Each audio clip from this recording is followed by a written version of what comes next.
Hey guys, I'm going to explain to you real quick how to make professional XRP hoses using the professional pneumatic tool. As you can see, I have a 90 and a straight fitting. That's really important to me, and I'll explain to you guys later why that is. So you start off by grabbing the correct fingers for the size you're going to be using, in this case a -8.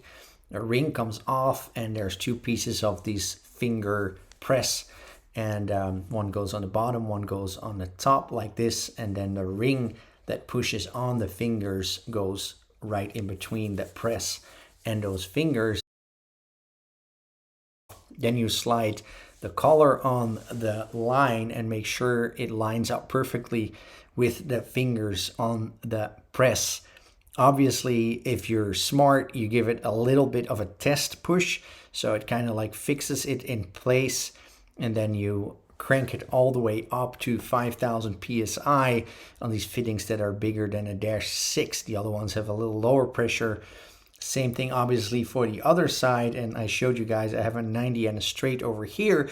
So if you have something else like two 90s, you got to look at the orientation. Right now obviously also 5,000 psi, and if you're building the car from scratch and you position all the components, I make sure I position everything in a way that I have a 90 on one side and a straight on the other side.